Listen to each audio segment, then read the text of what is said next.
If you're watching from there, watching from here, you watch the Nuggets win yet another game. 5 in a row now. Welcome to the Nuggets post-game live, brought to you by your Colorado Toyota dealers. Vic Lombardi, Bill Hanzik, Chris Dempsey, everybody's still awake.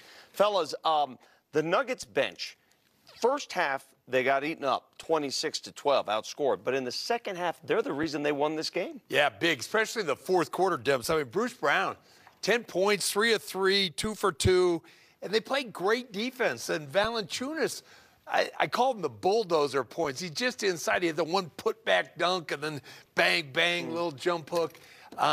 Those two guys were great for the Nuggets second half. Yeah, you know, I think the thing about the bench that's I love is that it's a two-way bench. It's not just one thing or another.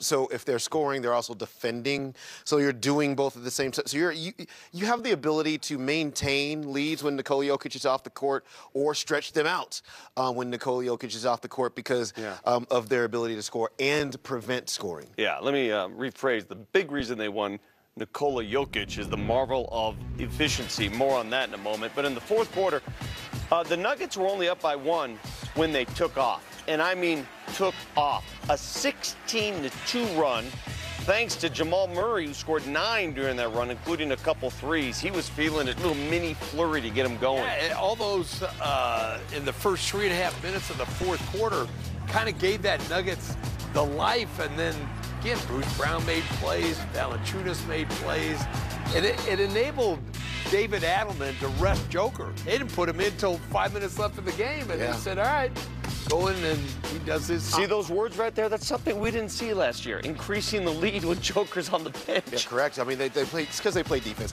I'm going to turn myself into Bill Hanzik for the defense. The fourth quarter defense was chef's kiss. 8 of 21 is what Sacramento shot from the field. 1 for 7 from the three-point line. DeMar DeRozan was 3 for 8. Zach LaVine was 1 for 4. I mean, they just couldn't get anything going at all. And if you're going to close games like that, that's how you close games. And then the Nuggets, who started off this game by missing a lot of free throws, made them in that quarter. So, you know, it just really goes to show you, what Hanzik screams all the time, which is the value of being able to defend, and certainly the value of being able to defend in winning time. Let me just add to that a little bit. You know, the first quarter, the Nuggets were hot, Sacramento hot. Sacramento had 34 points, but then the next quarters, 22, 26, 27. You're not going to beat the Nuggets unless you get those numbers up and around the 30, because the Nuggets can score. Yep. Fellas, I'm at that point now where if Nikola Jokic misses a shot, I'm almost shell-shocked. I know. You know, it's like, oh, wait, he missed? He's that good. I mean, take a look at the efficiency tonight. He scored 35. He made 16 shots on 19 attempts. And 2 of those were just wild shots, one off a free throw that... A little tip. Yeah. I mean, 16 of 19. Do we realize how ridiculous that is? And I thought that this is one of the few games this season where he literally started looking to score, and that's what he was going to do. He just got this team off to just a fabulous start offensively because he was so aggressive. And you can see all this stuff. Look how around the rim it is. Restricted area around the rim. Look at that post up. Singled up on a post up. Singled up on another post up. Sacramento started doubling and tripling him later in the game. But we talked about this prior, or maybe it was at halftime. He's a shot maker, and he's going to be in that paint making them all. You know what's another interesting thing? So Sabonis is guarding him. He gets 6 fouls out. Fouled out. Eubanks guarding him. He had 5, maybe should have had a 6th one. Yeah. That's 11 fouls. Guess how many free throws Joker had? 3. 11 fouls. 3 free throws on a 16 of 19 night. Yeah. He don't need no free throw line. No, we all loved it, though. We all loved it. Well, the beauty of these games, because it's a national game, it's on altitude, but also national, is everyone can witness what we witness pretty much every game. Yeah. Trouble is, it took place at midnight. At midnight, and nobody on the East Coast. Are you up on the East Coast? I don't know. It's literally 1:47. Keep this guy going. Quarter to 2 Eastern time.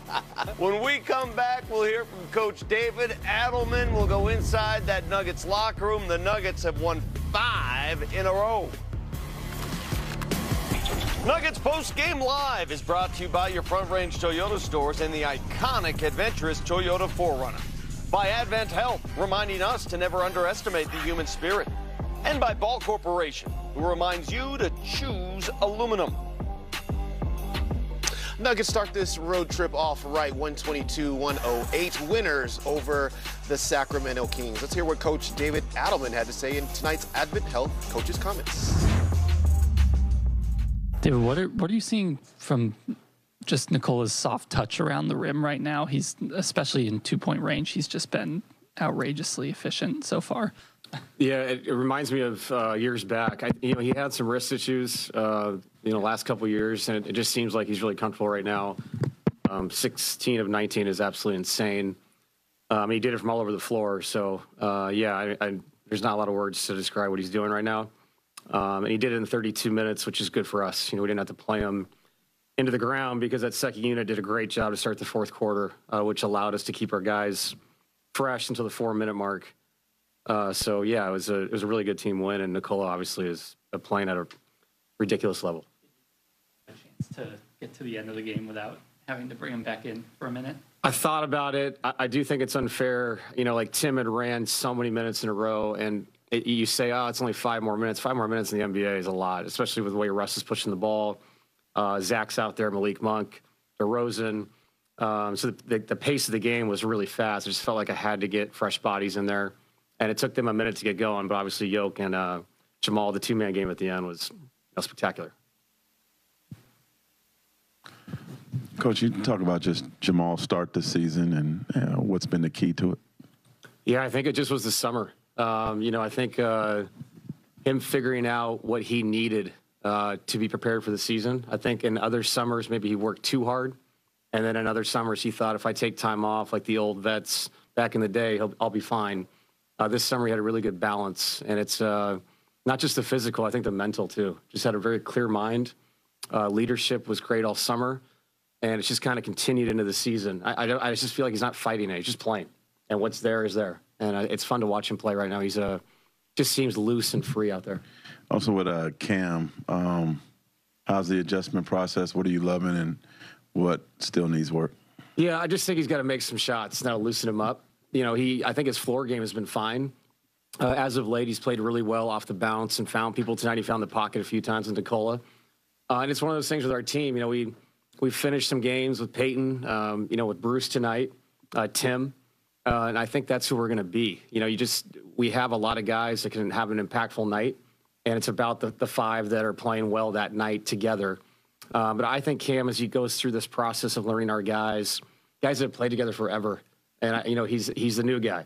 I think once he's more comfortable with that, finds his spots out there with our main people that have been here and been the cogs for this team forever, he's going to be fine. And it's on me to make sure he's comfortable out there and make sure we're getting him opportunities to do what he does well, like getting to his right hand, creating catch-and-shoot opportunities for him. So that's my job.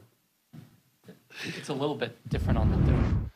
All right, boys. About midnight. I got pumpkin spice for me. You're more of a Folgers guy. Yeah, I know that much. Is there any? Did you Give him get the whole- Bruni? Yeah, and you come across as a French press kind of coffee drinker.